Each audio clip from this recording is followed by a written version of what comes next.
الشيطان الرجيم بسم الله الرحمن الرحيم الحمد لله الذي جعل الحمد مفتاحا لذكره وسببا للمزيد من فضله ودليلا على آلائه وعظمته والصلاة والسلام على عبده وأمين وحيه وخاتم رسله سيدنا ومولانا أبي القاسم المصطفى محمد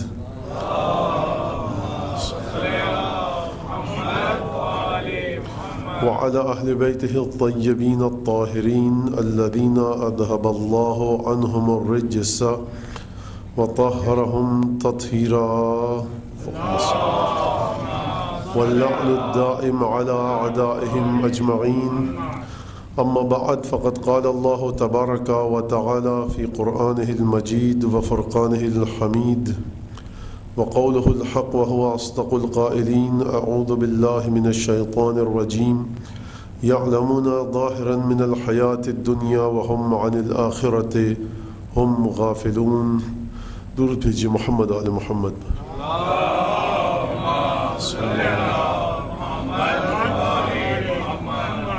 عزیزان گرامی، ضرورت دین کے عنوان کے تحت گفتگو کا یہ سلسلہ چل رہا ہے جس میں آپ کے سامنے وہ سب باتیں جو آپ کے سامنے پیش کی گئیں یقیناً آپ کے ذہنوں میں ہوں گی.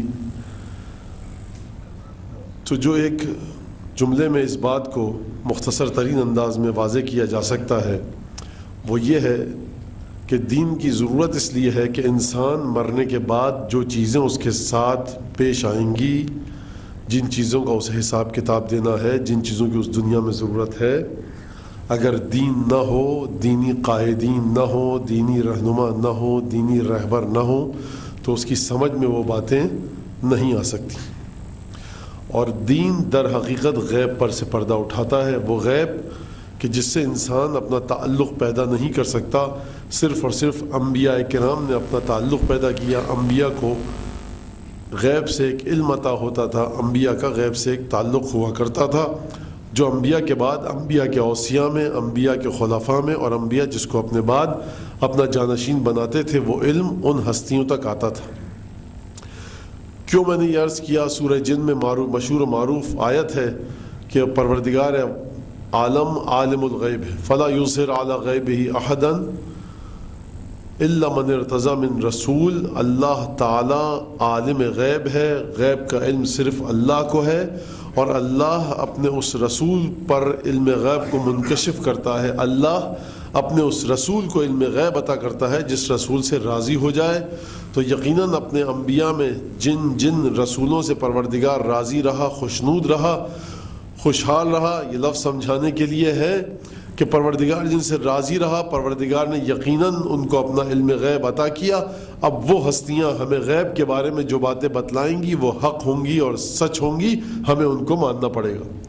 یہ سیدھی سادی دلیل جو یقیناً آپ حضرات کے سامنے پہلے سے بھی ہوگی، بس ایک بات کو تازہ کرنا ہے. اور آیت نے کہا کہ پروردگار اپنے رسولوں میں جس سے راضی ہو جائے اس کو علم غیب عطا فرما دیتا ہے. تو دیکھیے یہاں پر آیت فرما رہی ہے کہ جس رسول سے راضی ہو جائے، یعنی اللہ جس رسول سے راضی ہو جائے اسے علم غیب عطا فرما دیتا ہے. تو ذرا سوچیے اب ختمی مرتبت کی کیا منزلت ہوگی کہ ہر رسول کے بارے میں تو پروردگار یہ فرما رہا ہے کہ اپنے جس رسول سے اللہ راضی ہو جائے اسے علم غیب عطا کر دیتا ہے، لیکن جب ختمی مرتبت کی بات آتی ہے تو پروردگار یہ فرماتا ہے وَلَا سَوْفَ يُعْطِيكَ رَبُّكَ فَتَرْضَىٰ، حبیب ہم تجھے اتنا دیں گے کہ جس سے تو راضی ہو جائے. تو انبیاء کی دیگر انبیاء اور رسول خدا کا سب سے بڑا فرق یہ ہے کہ یہاں پروردگار عالم نبی کریم کی مرضی کو حاصل کرنے کے لیے عطیہ دے رہا ہے، انعام و اکرام عطا فرما رہا ہے کہ کسی طرح سے حبیب خدا ختمی مرتبت صلی اللہ علیہ وآلہ وسلم راضی ہو.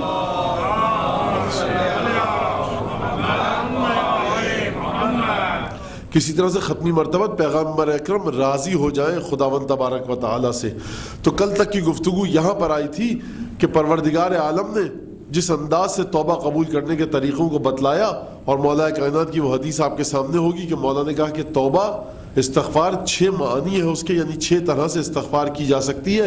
اور پھر اس کے بعد میں نے آخر میں وہ حدیث پڑھی تھی کہ جس میں مولا کائنات کا ارشاد ہے کہ من احبنا کان معنا یوم القیامہ، جو ہم سے محبت رکھے گا وہ قیامت میں ہمارے ساتھ ہوگا. اور پھر اس کے بعد مولا نے یہ جملہ ارشاد فرمایا تھا وَلَوْ أَنَّ امْرَأً أَحَبَّ حَجَرًا لَحَشَرَهُ اللَّهُ مَعَ ذَلِكَ الْحَجَرِ، اگر کوئی انسان پتھر سے محبت رکھے خدا اسے اسی پتھر کے ساتھ قیامت میں اٹھائے گا. جب چھٹے امام سے پوچھا گیا محبت کے بارے میں تو مولا نے فرمایا حل الدین الا الحب، کیا دین محبت کے سوا کچھ اور چیز ہے؟ اگر آپ کو مولا کائنات کے ساتھ محشور ہونا ہے تو مولا کائنات کے ساتھ محبت رکھیے، اگر آپ کو کسی پتھر کے ساتھ محشور ہونا ہے تو اسی پتھر کے ساتھ محبت رکھیے. دین محبت کے علاوہ کچھ نہیں. یہ محبت جتنی زیادہ اہل بیت سے ہوتی جائے گی قربت بڑھتی جائے گی، قیامت میں اتنے درجات بلند ہوتے جائیں گے.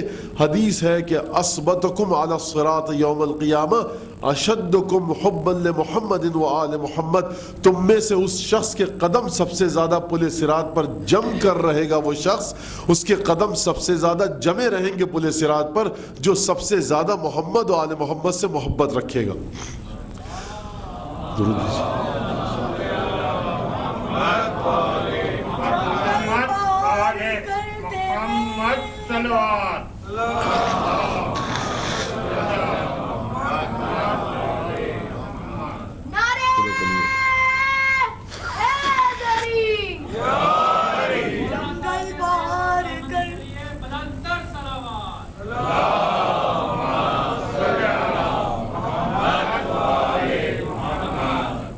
بیٹا لگا لو نعرہ، پورا کر لو اپنا نعرہ، کوئی بات نہیں. بسم اللہ. جنگل پہاڑ کرتے گئے نادے علی علی، ہم سب کی مشکل کو حل کرو مشکل کشا نعرے حیدری حیدری. تو عزیزان گرامی، محبت، اور پھر اس کے بعد میں نے وہ حدیث آپ کے سامنے پیش کی کہ جس میں مولا کائنات نے فرمایا تھا کہ پروردگار نے 4 چیزوں کو 4 چیزوں میں چھپا کر رکھا ہے.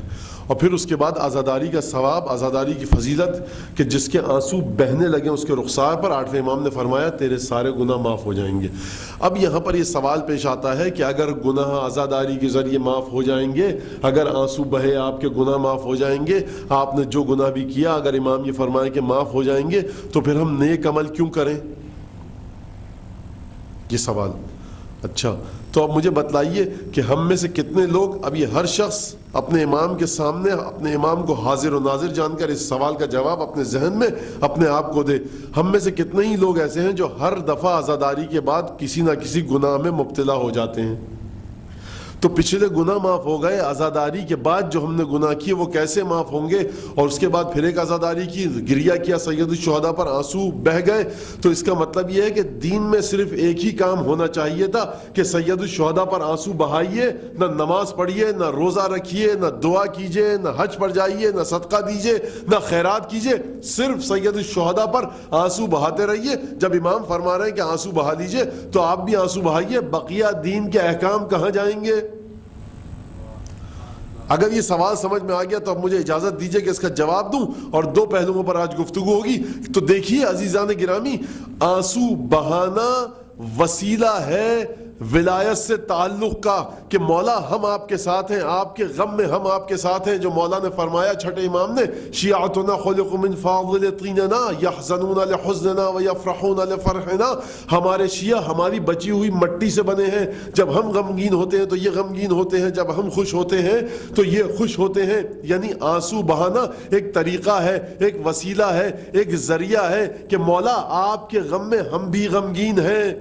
بس آپ کے غم میں جب ہم غمگین ہیں تو اس نیت کے ساتھ جب آنسو بہے، آنسو بہنا شروع ہوئے، گناہ معاف ہو گئے. جب گناہ معاف ہو گئے تو بقیہ عمل کیوں؟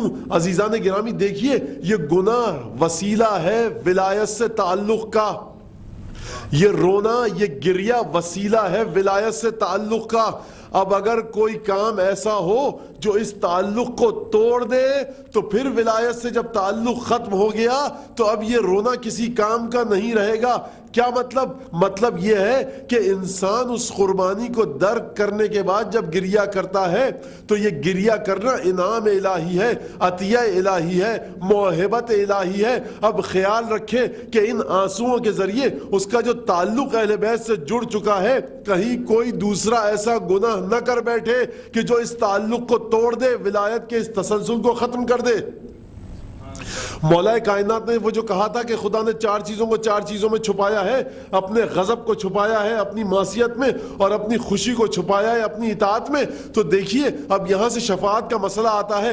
آپ میں سے بہت سے لوگ یہ سوال کرتے ہیں کہ مولانا جب شفاعت حق ہے، شفاعت حقیقت ہے، تو ہم واجبات کو انجام کیوں دیں، حرام سے کیوں بچیں؟ عزیزان گرامی، شفاعت نام ہے ولایت کے اجرا کا، ولایت کے امپلیمنٹیشن کا۔ مولا کائنات کی نظر کیونکہ غیبی نگاہ ہے، کیونکہ مولا کائنات کے پاس علم غیب ہے، یہی وہ مقام ہے کہ جہاں ہمیں دین کی اور دین کے بنائے ہوئے قائد اور رہنما، معصوم رہنما کی ضرورت ہے۔ مولا کائنات کی غیبی نگاہ یہ دیکھ رہی ہے کہ ہمارا چاہنے والا نہ جانے کب کس وقت کون سا گناہ کر بیٹھے جس کا اس سے ہم سے تعلق ٹوٹ جائے۔ جب اس کا تعلق ٹوٹ جائے گا تو قیامت میں اسے ہماری شفاعت نصیب نہیں ہوگی۔ تو مولا کائنات جو فرما رہے ہیں نا کہ دیکھو گناہ مت کرو، گناہ مت کرو، واجبات کو انجام دو، واجبات کو انجام دو، تو یہ اس لیے فرما رہے ہیں کہ مولا کی نگاہ دیکھ رہی ہے کہ نہ جانے کون سا گناہ ہمارا چاہنے والا کس وقت کس حالت میں کر بیٹھے جس کے بعد اس کا ہماری ولایت سے تعلق ٹوٹ جائے۔ جب ولایت سے تعلق ٹوٹ گیا تو ہماری اور آپ کی مثال اس پتے جیسی ہوگی جو درخت سے ٹوٹ کر گر جائے۔ اب لاکھ بہاریں آتی رہیں یہ پتا سبز نہیں ہو سکتا، لاکھ بہاریں آتی رہیں یہ پتا سبز نہیں ہو سکتا۔ لیکن اگر یہ پتا کتنا ہی کمزور ہو جائے، کتنی کم غذا ملے، یہ پانی کو کھینچ نہ سکے، پانی کو اس سے اپنی ذات کو سینچ نہ سکے، یہ سورج کی روشنی کی عزت پہ نہ رہے، کھاد اس تک نہ پہنچے، غذا اس تک نہ پہنچے، لیکن یہ پتا درخت سے جڑا رہے، یہ پتا درخت سے جڑا رہے، تو امید ہے کہ جب بہار آئے گی تو یہ پتا سبز ہو جائے گا۔ اسی لیے مولا نے کہا کہ دیکھو کسی گناہ کو حقیر نہ سمجھنا، وہ اخفى سخطه فی غضبہ، پروردگار فی معصیتہ، پروردگار نے اپنے غضب کو اپنی معصیت میں چھپایا ہے۔ دیکھو نہ جانے تم کب کون سا گناہ کر بیٹھو، نہ جانے تم کب کون سا واجب ترک کر بیٹھو کہ جس ترک واجب یا انجام حرام کے ذریعے تمہارا ہماری ولایت سے رابطہ ٹوٹ جائے۔ شفاعت نام ہے ولایت کے اجرا کا۔ قیامت میں یہی ولایت جب اجرا ہوگی تو شفاعت کے نام سے سامنے آئے گی، لیکن جس مومن کا دنیا میں ہی رابطہ ٹوٹ چکا ہوگا وہاں رابطہ جڑے گا تو کیسے جڑے گا؟ شفاعت اگر حق ہے تو کیا مولا کائنات یزید کی شفاعت بھی کروائیں گے؟ کیا شمر کی شفاعت کروائیں گے؟ کیا خولی کی حرملہ کی شفاعت کروائیں گے؟ کیا عبید اللہ ابن زیاد کی شفاعت کروائیں گے؟ حق ہے مولا کا، کروا سکتے ہیں، بادشاہ ہیں قیامت کے دنیا اور آخرت کے۔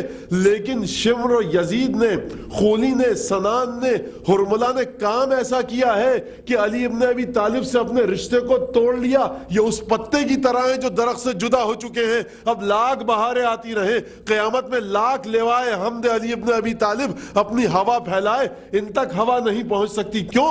رکاوٹ خود انہوں نے ایجاد کی ہے، رکاوٹ خود انہوں نے پیدا کی ہے۔ تو اب سمجھ لیجئے، ذرا سن لیجئے کہ گریے کے ذریعے اگر گناہ معاف ہو گئے تو یہ اس بات کی دلیل نہیں ہے کہ آپ اگلے مرحلے پر جو گناہ کریں تو پھر اس کا اپنا عذاب اور عقاب ہوگا۔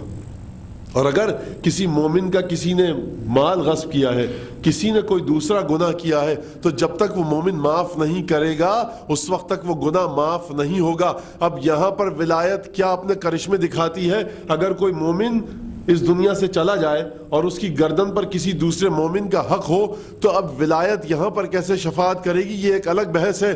لیکن اکثر یہاں پر لوگ یہاں سے مطلب امام بارگاہوں میں مختلف مجالس کے بعد پوچھتے ہیں مولانا اتنا زیادہ ثواب گریا ہے سید الشہداء کا؟ تو اب 2 آیتیں سن لیجیے اور گفتگو کو اس کے بعد آگے بڑھاؤں گا۔ جن حضرات کو تعجب ہوتا ہے نا کہ سید الشہداء پر گریے کے بعد گناہ معاف کیسے ہوتے ہیں، تو عزیزان گرامی وہ ان 2 آیتوں کو سن لیں۔ یہ بات جن لوگوں کو عجیب لگتی ہے، تعجب خیز لگتی ہے، استعجاب کا باعث ہوتی ہے، ان کی فکر کو جھنجھوڑتی ہے کہ کیسے رونے سے گناہ معاف ہو جاتے ہیں، تو اس سے زیادہ عجیب آیت قرآن میں ہے۔ اس سے زیادہ عجیب آیت قرآن میں ہے وہ کون سی آیت ہے؟ دو طرح کی آیت قرآن میں ہے، من یؤمن باللہ ویعمل عملا صالحا یکفر عنہ سیئاتہ، سورہ تغابن، جو اللہ پر ایمان لایا اور جس نے عمل صالح انجام دیا، ویعمل صالحا، جس نے نیک عمل انجام دیا، یکفر عنہ سیئاتہ، اللہ اس کے گناہوں کو مٹا دیتا ہے، پاک و صاف کر دیتا ہے، اللہ اس کے گناہوں کو مٹا دیتا ہے، پاک و صاف کر دیتا ہے۔ تو یہ بات سامنے کی بات ہے، مشکل بات نہیں ہے، جو ایمان لائے اور اس کے بعد نیک عمل کرتا رہے۔ لیکن ایک مرحلہ اس سے آگے بڑھ کر ہے، جو اس سے زیادہ عجیب مرحلہ ہے، اس سے زیادہ پیچیدہ مرحلہ ہے، عقل انسانی دنگ ہے۔ وہ انسان جو کہتا ہے کہ میں قرآن کو خود سمجھ لوں گا، وہ آئے اور آ کر جواب دے، وہ جو کہتا ہے کہ قرآن ہمارے لیے کافی ہے، قرآن کافی ہے، تو اس آیت کو سمجھائے۔ جن لوگوں کو اس بات پر تعجب ہوتا ہے کہ حسین پر آنسو بہانے کے بعد کس طرح سے گناہ معاف ہو جاتے ہیں، یہ بڑی عجیب بات ہے۔ اس سے زیادہ، کہیں زیادہ عجیب یہ آیت ہے جو میں ابھی پڑھنے والا ہوں۔ عجیب انداز سے آیت نے اشارہ کیا سورہ فرقان کی، عجیب انداز سے، کہ دیکھو وہاں پر تھا کہ جو اللہ پر ایمان لائے گا اور جو اللہ پر ایمان لایا، نیک عمل کرتا رہا، یکفر عنہ سیئاتہ ویدخلہ جنات تجری من تحتها الانہار، ایسے باغوں میں داخل کرے گا کہ جہاں پر نہریں بہہ رہی ہوں گی۔ بہت ٹھیک ہے، سامنے کی بات ہے۔ ایک درود بھیجی محمد آل محمد۔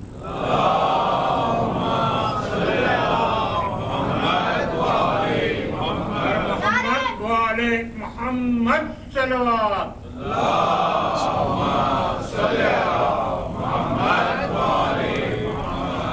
قرآن نے سورہ فرقان میں ذکر کیا کہ مختلف لوگ ہیں، مختلف گناہوں کا ذکر کیا کہ جو لوگ یہ گناہ کرتے ہیں وہ جہنم میں جائیں گے، عذاب ملے گا، مستحق عذاب ہے۔ قرآن نے کچھ گروہوں کے بارے میں بتایا، فلاں گناہ فلاں گناہ فلاں گناہ جو لوگ کرتے ہیں تو پروردگار انہیں جہنم میں لے کر جائے گا، عذاب دے گا۔ لیکن وہ لوگ الا من تاب وآمن وعمل عملا صالحا فاولئک یبدل اللہ سیئاتہم حسنات وکان اللہ غفورا رحیما، سورہ فرقان کی آیت۔ ترجمہ سن لیجئے اور اب گفتگو کو میں آگے بڑھاؤں گا، اور گفتگو آگے کیا بڑھایا جائے اس پر گفتگو کی ہی نہیں جا سکتی میرے لحاظ سے، تو جہاں تک میرے علم کا تعلق ہے۔ اور یہاں پر احادیث مختلف ہیں، لیکن یقیناً وہ مجالس میں پڑھنے والی احادیث نہیں ہے، گفتگو کا سلسلہ بہت طویل ہو جائے گا، اور مجالس میں اشارہ کر کے انسان گزر جاتا ہے، اس کے بعد سوالات ذہن میں آتے ہیں اور مختلف حوالے سے موضوعات کو انسان ایک خاص ڈگر پر چلاتا ہے۔ اگر ان احادیث اور روایات کو پیش کیا جائے تو کافی بحث طلب احادیث اور روایات ہیں۔ الا من تاب، کیا عرض کیا میں نے ابھی تک کہ کچھ گروہ ایسے ہیں، خدا نے کچھ گناہوں کا ذکر کیا ہے کہ جن گناہوں کو انجام دینے کے بعد وہ لوگ جہنم میں چلے جاتے ہیں۔ لیکن اگر انہوں نے الا من تاب وآمن، مگر وہ لوگ کہ جنہوں نے توبہ کی، ایمان لے آئے اور عمل صالح انجام دیا، نیک عمل انجام دیا، فاولئک یبدل اللہ سیئاتہم حسنات وکان اللہ غفورا رحیما، اور اللہ بہت ہی غفور ہے، بہت ہی مغفرت کرنے والا ہے، اور بہت ہی رحم دل ہے، بہت ہی رحیم ہے۔ کیا کرے گا خدا ان لوگوں کے ساتھ جن لوگوں نے گناہ کیے، جن کا پچھلے ٹکڑے میں ذکر ہوا، انہیں جہنم میں بھیجے گا، وہ مستحق عذاب ہیں۔ اب سنیے، وہ لوگ کہ جو یہ کہتے ہیں کہ گریہ سید الشہداء پر یہ جو گناہ معاف کروا دیتا ہے، یہ ہماری سمجھ میں نہیں آتا، تو جن کی سمجھ میں اس بات کا اجر و ثواب نہیں آتا کہ کس طرح سے سید الشہداء پر گریہ کرنا گناہوں کو ختم کر دیتا ہے، ذرا وہ اس آیت کی طرف توجہ کریں۔ پروردگار فرما رہا ہے جس نے توبہ کی، ایمان لایا اور نیک عمل انجام دیا، فاولئک یبدل اللہ سیئاتہم حسنات، اللہ ان کے گناہوں کو نیکیوں میں بدل دے گا۔ یعنی اگر کسی نے 10,000 مرتبہ نماز قضا کی ہوگی تو اسے 10,000 مرتبہ ثواب ملے گا۔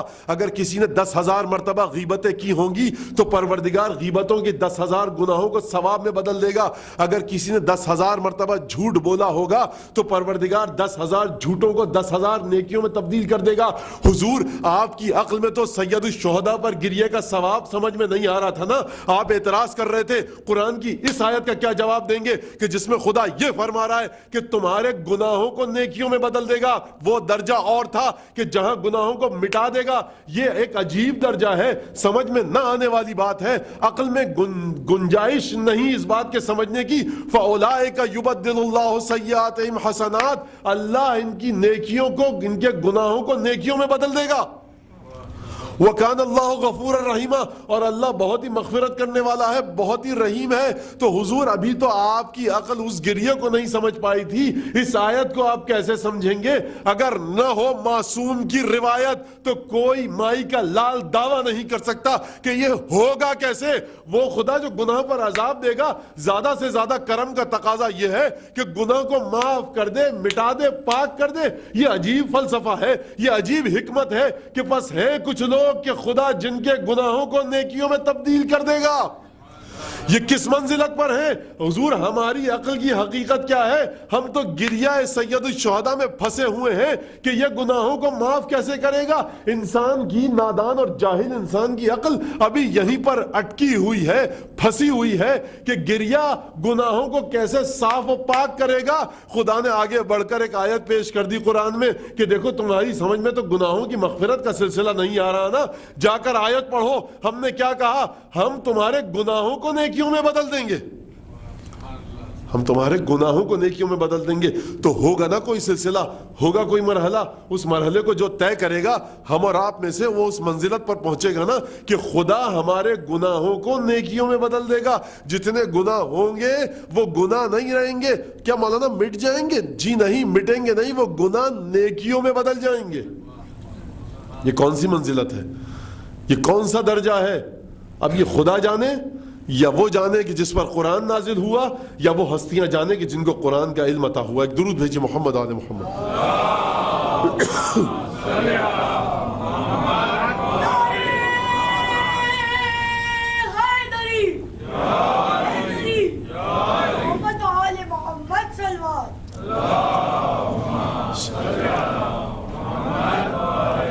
تو میں یہ عرض کرنا چاہ رہا ہوں کہ دین غیب کی خبریں دیتا ہے، دینی رہنما غیب کی خبریں دیتے ہیں، معصومین غیب کی خبریں دیتے ہیں۔ غیب کا مطلب کیا ہے؟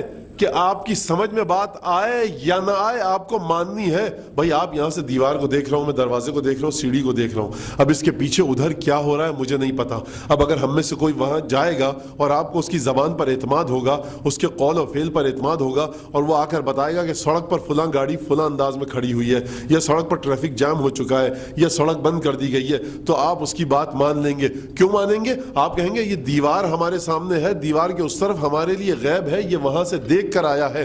اب وہ جتنی بھی عجیب و غریب خبریں دے آپ کو، توجہ ہے، جتنی بھی آپ کو عجیب و غریب خبریں دے آپ کو ماننا پڑے گا، کیونکہ اس کے قول و فعل پر تو آپ کا ایمان ہے ہی۔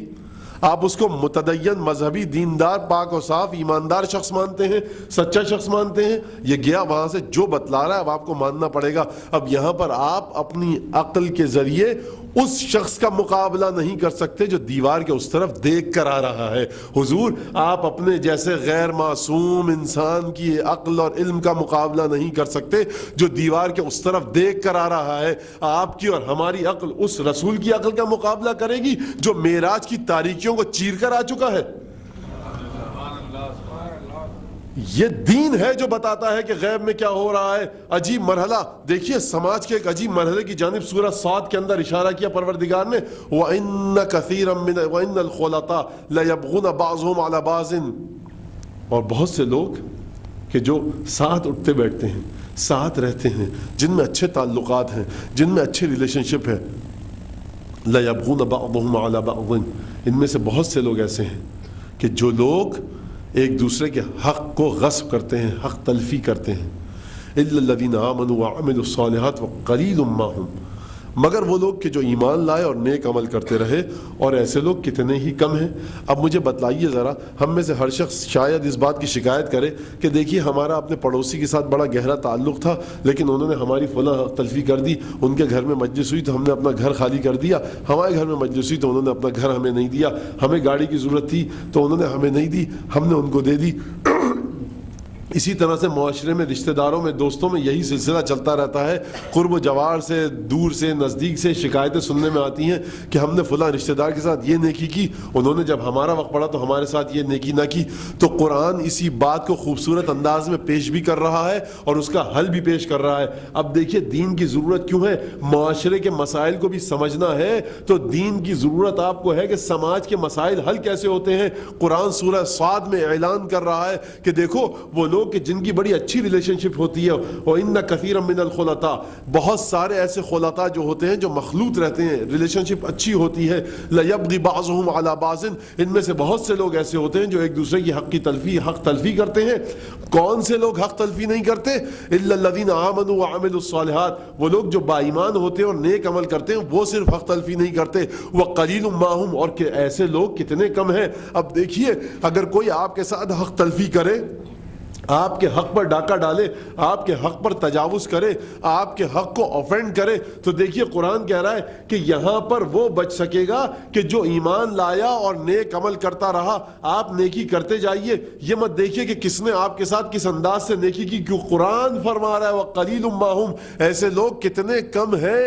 انسان یہ نہ دیکھے کہ کمی اور زیادتی کو نہ دیکھے, بلکہ یہ دیکھے کہ قرآن کس کی کتنی تعریف کر رہا ہے. قرآن اس شخص کی تعریف کر رہا ہے جو اپنی حق تلفی ہونے کے باوجود جب اس کی ذمہ داری آتی ہے وہ دیکھتا ہے مجھ پر واجب ہو چکا ہے, یا اخلاقی ذمہ داری ہے یا شرعی ذمہ داری ہے, مجھ میں طاقت بھی ہے دوسرے کی مدد کرنے کی, تو وہ آگے بڑھ کر مدد کرتا ہے. وہ یہ نہیں دیکھتا کہ اس شخص نے کتنی دفعہ میری مدد کی. کیوں یہ نہیں دیکھتا؟ چلیے نہج البلاغہ کی جانب کلمات قصار میں مولا کائنات نے عجیب غیبی نقطے سے پردہ اٹھایا. بخدا اگر علی ابن ابی طالب اس نقطے پر سے پردہ نہ ہٹاتے تو بہت سے شاید لاکھوں کروڑوں اربوں انسانوں کی سمجھ میں نہ آتا کہ دین ایسی گفتگو بھی کر سکتا ہے. مولا کائنات یہ بات بھی بتلا سکتے ہیں کیونکہ علم غیب ہے نا, کائنات کے تمام پہلوؤں پر نظر ہے. اس لیے علی ابن ابی طالب نے ایک دفعہ نہج البلاغہ کے کلمات قصار میں اعلان فرمایا کہ دیکھو فلا یزہدنک فی المعروف من لا یشکر لک, اے شخص دیکھو نیک کام کو انجام دینے کے سلسلے میں تمہیں وہ شخص بے رغبت نہ کر دے کہ جو تمہاری نیکیوں کا, تمہارے احسان کا بدلہ احسان کے ذریعے نہیں چکاتا. ترجمے پہ توجہ فرمائیے گا. فلا یزہدنک فی المعروف من لا یشکر لک, تمہیں نیک کام کرنے سے وہ شخص غافل نہ کر دے جو تمہاری نیکیوں کا جواب نیکیوں کے ذریعے نہیں دیتا. فقد یشکرک من لا یستمتع بشیء منک وتدرک بشکر الشاکر اکثر مما اضاعہ الکافر. عجیب حدیث ہے, مجھے اس پر تھوڑی سی 4-5 منٹ گفتگو کرنے دیجئے. مولا فرماتے ہیں کہ دیکھو اب یہ قانون وہ ہے جو سماج پر حاکم ہے. بہت توجہ فرمائیے گا. دیکھیے یہاں پر پھر یاد دہانی کر دوں, ایک ریمائنڈر آپ حضرات کے سامنے پیش کر دوں کہ ہماری گفتگو ہے ضرورت دین کے بارے میں. اور دین کی ضرورت کیوں ہے میں نے بتایا, دین چھپے ہوئے قانون بتلاتا ہے. اگر دین نہ ہو, اگر دینی قائدین نہ ہو, اگر معصوم امام نہ ہو تو ہمیں چھپے ہوئے قانون پتہ نہیں چل سکتے. کس کی زبان میں, کس کے دل و دماغ میں طاقت تھی کہ اگر چھٹے اور 5ویں امام نہ ہوتے تو کون یہ بات سمجھ سکتا تھا کہ ایک چٹکی سید الشہداء کی قبر کی مٹی کی کھا لو شفا مل جائے گی. کون یہ سمجھا تھا کہ اگر حسین ابن علی کی قبر کی سجدگاہ رکھ کر نماز پڑھو گے تو غیب کے 7 پردے تمہاری آنکھوں کے سامنے سے ہٹ جائیں گے. ارے حضور مٹی کی حقیقت ہی کسی کو پتہ نہ لگتی, یہ معصوم ہے جو سمجھتے ہیں. اور میں ایک بات یہاں بتا دوں کہ ہم انسانوں سے زیادہ جانور امام کی معرفت رکھتے ہیں. بادشاہ جب شکار کھیلتا ہوا گیا, واقعہ آپ کے سامنے ہے, مفاتیح الجنان میں موجود ہے. ہارون رشید جب شکار کھیلتا ہوا گیا, اس نے اپنی شکاری کتے دوڑائے, ہرن کے پیچھے کتے بھاگے, ایک مقام پر ٹیلے پر جا کر رک گئے. ہرن ایک احاطے میں چلا گیا, ایک ٹیلے میں ایک مقام پر چلا گیا, کتے رک گئے. یہ کتے وہ کہ جو شیر کا مقابلہ کر لیں. ہرن دوڑ کر آگے چلا گیا, کتے ہرن کو دیکھ رہے ہیں, آگے نہیں بڑھ رہے. ہارون نے کہا کسی بوڑھے کو لاؤ, جو اس علاقے میں بوڑھا ترین شخص ہے اس کو لاؤ, بتاؤ یہ ہے کیا. بوڑھے کو لایا گیا, واقعہ کوفے کے پشت کا ہے, بتلایا گیا, کہا کہ یہاں پر علی ابن ابی طالب کی قبر ہے. اگر یہ کتے نہ ہوتے, یہ کتے انسانوں سے بہتر ہیں کہ جو سمجھتے ہیں کہ یہاں پر کس کی قبر ہے, اپنی اوقات کو سمجھتے ہیں. لیکن جو حد کو نہ سمجھے اور آگے بڑھ جائے تو اب کہنے دیجئے نا وہ کتے سے بدتر ہے یا نہیں.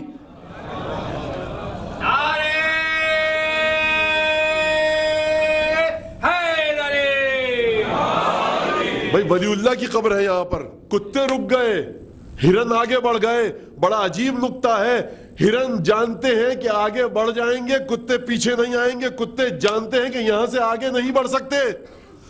ہرن قبر کی معرفت رکھ رہا ہے اپنی جان بچانے کے سلسلے میں، کتا قبر کی معرفت رکھتا ہے اپنی حد کو پہچاننے کے سلسلے میں، وہ شکار ہے یہ شکاری دونوں جانتے ہیں کہ سلسلہ کیا ہے۔ تو بھائی اب ایسے کتوں کی اور ایسے ہرنوں کی تعریف ہم کریں یا ان انسانوں کی کریں جن کی سمجھ میں نہیں آیا کہ رسول خدا کی منزلت کیا ہے؟ تو دیکھیے بات کیا تھی، تو دیکھیے دین اس لائق ہے، اس قابل ہے کہ غیبی قوانین ہمیں بتلاتا ہے، غیب پر سے پردہ دین اٹھاتا ہے۔ کیا کہا مولا کائنات نے؟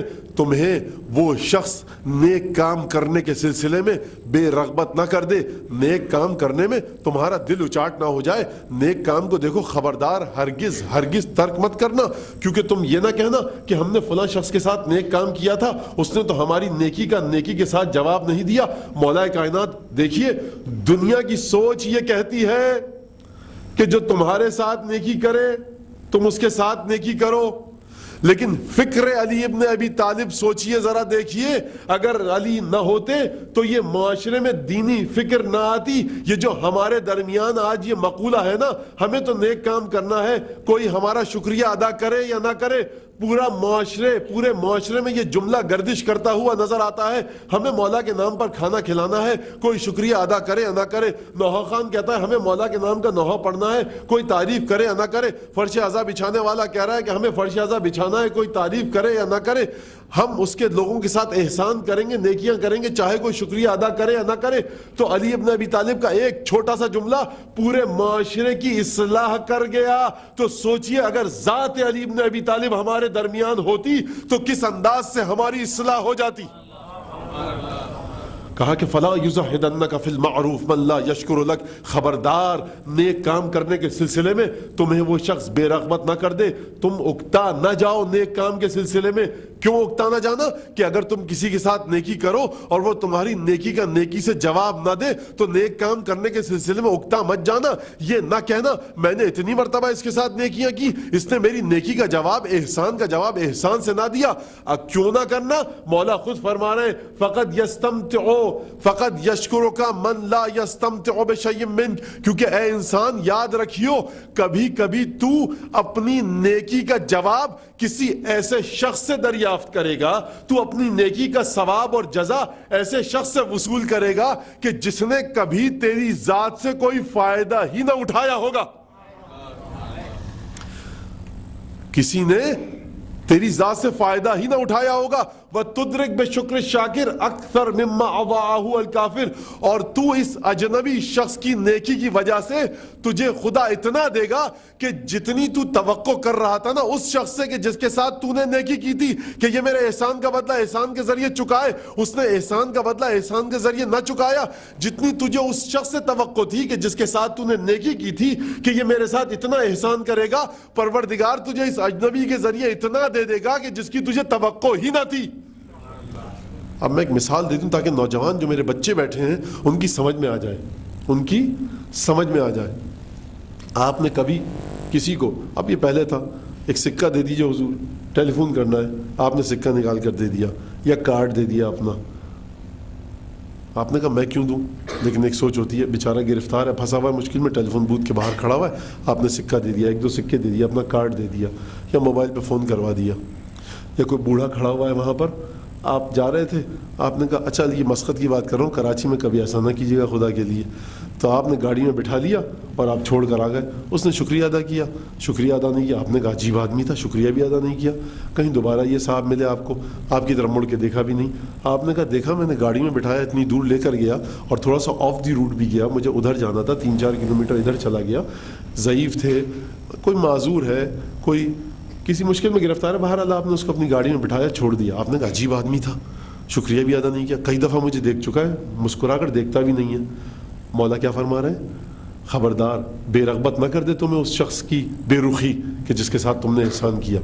اب ایک دفعہ آپ، اب یہ بچوں کے لیے کہہ رہا ہوں، امتحان تھا، آپ جا رہے تھے، امتحان کے میں پہنچنے میں دیر ہو رہی تھی، آپ کی گاڑی خراب ہو گئی، موٹر سائیکل خراب ہو گئی، یکایک ایک آدمی آیا، آپ نے اس سے کہا بھی نہیں کہ مجھے وہاں پہنچا دیجیے، اس نے آپ کی شکل دیکھی، آپ کے ہاتھ میں چیزیں دیکھی، بیٹا امتحان دینے جا رہے ہیں آپ، کہاں میں آپ کو چھوڑ دوں؟ آپ نے کسی کے ساتھ نارمل حالات میں نیکی کی, نیکی کا جواب آپ کو کیسے ملا؟ یہ اجنبی شخص کس نے اس اجنبی کے دل میں ڈالا کہ آپ کو وہاں سے پک کر کے وہاں تک ڈراپ کر دے؟ یہ دل میں ہی ڈالا جاتا ہے. یہاں پر سب حضرات یا نوکری کر رہے ہیں یا تجارت, تیسری کوئی چیز نہیں ہے. تو نوکری کے سلسلے میں جب آپ نے اپنا سی وی دیا تو دسیوں سینکڑوں بیسیوں سی وی آئے ہوں گے نا. کون سی طاقت تھی کہ جس نے اس شخص کے دل میں یہ ڈالا کہ ان کا انتخاب کیا جائے نوکری کے لیے؟ اب یہاں بہت سے طریقے ہوتے ہیں, مجھے ان طریقوں پہ نہیں جانا. کوئی طاقت ہے جو دل میں ڈالتی ہے, کوئی طاقت ہے نا ایسی. اور میں نے حدیث پہلے بھی بیان کی کہیں, اور یہاں پر حدیث سن لیجئے. 3 چیزیں ہیں لیکن وقت کم ہے, تو 6 چیزیں ہیں لیکن 2 چیزیں بتاؤں گا. مولا فرماتے ہیں چھٹے امام کہ سب سے سری ترین وہ چیز کہ جس کا نشانہ چوکتا نہیں ہے وہ بد دعا ہے جو باپ اپنے بیٹے کے لیے کرے جبکہ باپ سے بیٹا بد زبانی اور بدتمیزی کرے. اور وہ دعا کبھی رد نہیں ہوتی, اس وقت کی دعا کہ جب باپ اپنے بیٹے کو دعا دے کہ جب بیٹا اپنے باپ کے ساتھ کوئی نیک سلوک کرے. تو یہ والدین کی جانب مسکرا کر دیکھنا. والدین اگر کوئی ایسی بات کہیں, اگر والدین خدا نخواستہ سٹھیا گئے ہیں, عمر کے اس حصے میں پہنچ چکے ہیں جہاں عجیب و غریب باتیں کرنے لگے, مزاج ایک ہو جاتا ہے, تو ماں باپ کو نہ جھڑکنا. یاد رکھیے نیکیاں چاند پر نہیں پائی جاتی, ہمارے گھروں میں نیکیوں کا وسیلہ ہوتا ہے. ہم ماں باپ اور دوسرے رشتہ داروں کے ساتھ نیکیوں کو بھول جاتے ہیں اور کہتے ہیں مولانا سونا چاند پہ کنواں کھد رہا ہے, مجھے پیسے ہیں میرے پاس, کھدوا دیجیے گا چاند پر کنواں. حضور چاند پر کون گیا ہے, کون جائے گا؟ نیکیاں آپ کے گھر میں موجود ہیں. ماں باپ کے ساتھ نیک سلوک کیجئے, ان کی دعا ایسی ہوگی کہ آپ کی زندگی سنور جائے گی. پروردگار نے دیا ہے زندگی میں, اور مولا نے فرمایا آگ 2 طرح کے ہوتے ہیں. کبھی انسان زندگی میں آگ ہوتا ہے جسے ماں باپ آگ کر دیں, اور کبھی انسان ماں باپ مرنے کے بعد آگ کر دیتے ہیں. کہا وہ کیسے ہوگا مولا؟ کہا اگر تمہارے ماں باپ مر گئے ہیں, کتنی شب جمعہ گزری, کتنے دن گزرے, کبھی ماں باپ کے نام کا کوئی صدقہ دیا, ماں باپ کے نام کی نماز پڑھوائی, روزے رکھوائے, ان کے نام کا جوڑا دیا صدقے میں, کھانا کھلایا کسی کو. باپ کا جو دوست تھا اس کا کتنا احترام, ماں باپ کے دوستوں کا کتنا احترام, ماں باپ کی طرف سے کتنا صدقہ خیرات. کیا ماں اور باپ اس دنیا سے چلے گئے, ان کا کوئی حق نہیں ہے؟ حضور سب سے بڑا حق یہ ہے کہ یہ ہمارے ماں باپ ہی تھے. اگر ہمارے ماں باپ ایسے نہ ہوتے تو ہم آج اس فرش عزا پر نہ ہوتے. یہاں جو مومنین مومنات موجود ہیں اس وقت, جن کے والدین اس دنیا سے چلے گئے, ان سب کے والدین کے لیے ایک مرتبہ اسحاق صاحب کے لیے درود بھیجیے. محمد آل محمد.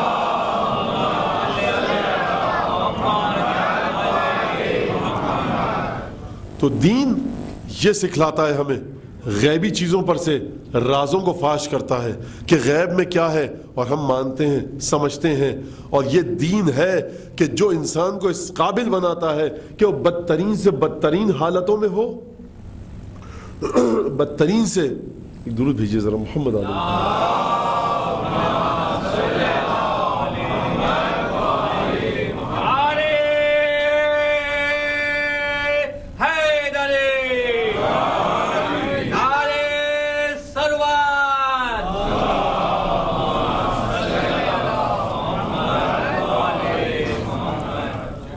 اگر توحید کی دلیل آپ کو چاہیے نا, توحید کی دلیل آپ کو چاہیے, تو بڑے بڑے کسی فلسفے کی ضرورت نہیں ہے, کسی منطق کی ضرورت نہیں ہے. اگر آپ کربلا کو دیکھ لیجئے, خدا کا وجود نظر آ جائے گا. اور یہ بھی شاید شہزادی کی توفیقات ہم سب کے شامل حال ہیں کہ مسلسل یہاں پر جو مجلسیں چل رہی ہیں 3-4 مرتبہ شہزادی زینب سلام اللہ علیہ کا ذکر ہوا ہے, یا مولا عباس کا. بہرحال اس شہزادی اور اس شہزادے کا جو ذکر ہے, پروردگار سے دعا ہے کہ جو ذکر کر رہے ہیں یہاں پر جس انداز سے بھی, مرثیہ, سلام, سوسخانی, نوحہ, زیارت, ذاکری ہو رہی ہے, آپ حضرات گریہ کر رہے ہیں, تو ان تمام عبادتوں کو امام زمانہ کی بارگاہ میں شرف قبولیت ملے, اور خود مولا ابوالفضل عباس اور جناب زینب ہماری اس عزاداری کو قبول کریں. دیکھیے نفسیاتی تجزیہ کرنا پڑتا ہے کبھی کبھی ہمیں شخصیات کا, نفسیاتی تجزیہ. ایک مرتبہ آدمی تقریر کرتا ہے, اور یہ بات آپ میں سے بہت سوں کو پتہ ہوگی کہ جب ایک آدمی تقریر کرتا ہے, مجھے ہی دیکھ لیجیے آپ, یہاں پانی رکھا ہوا ہے, اگر یہ پانی ختم ہو جائے اشارہ نہیں کروں گا, دوڑ کر آپ پانی لے آئیں گے. ٹیشو پیپر رکھا ہوا ہے یہاں پر, صاحب یہاں سے اترے 4 سیڑھیاں چڑھی آ گئے. لیکن اگر انسان بدترین حالات میں تقریر کرے, خطبہ دے, اور وہ خاتون خطبہ دے کہ جس نے کبھی گھر سے باہر قدم نہ نکالا ہو, روایت کے الفاظ ہیں کہ جب جناب زینب مدینے میں زیارت کے لیے جاتی تھی رسول خدا کی قبر کی, تو دائیں امام حسن ہوتے تھے, بائیں امام حسین ہوتے تھے, اور اللہ اکبر صلی اللہ علیہ سلام ہمارا جناب زینب پر. آگے مولا کائنات چراغ لے کر چلتے تھے. علی ابن سلام ہو جناب زینب کی قدموں کی خاک پر ہمارا, نہ جناب زینب پر سلام ہو. کیا ہماری اوقات کے جناب زینب پر سلام بھیج سکیں؟ خدا کا سلام ہو, آدم سے لے کر عیسیٰ رسول اللہ کا سلام ہو, پنجتن کا سلام ہو جناب زینب پر, اور ہم جیسے حقیر لوگوں کا جناب زینب کی قدموں کی خاک پر سلام. یعنی دائیں بائیں حسن اور حسین جوانان جنت کے سردار, اور آگے ساقی کوثر اور قندیل لے کر چلتے تھے, چراغ لے کر چلتے تھے. اور جب جناب زینب وہ تمام زیارت کے اعمال بجا لاتی تھی, 2 رکعت نماز, زیارت, جو بھی آپ حضرات کے سامنے ہیں وہ اعمال جب پڑھ لیتی تھی, تو اس کے بعد مستحب ہے کہ اپنے آپ کو قبر پر گرا دیا جائے. جب جناب زینب اپنے آپ کو قبر پر گراتی تھی تو علی بن ابی طالب قندیل کی ذوق کو, قندیل کی لو کو مدھم کر دیتے تھے کہ کوئی دور سے گزرنے والا دیکھ نہ پائے. میں کہوں مولا کائنات اس حد تک احترام فاطمہ کی بیٹی ہے نا, قندیل کی لہو کو مدھم کر دیتے تھے.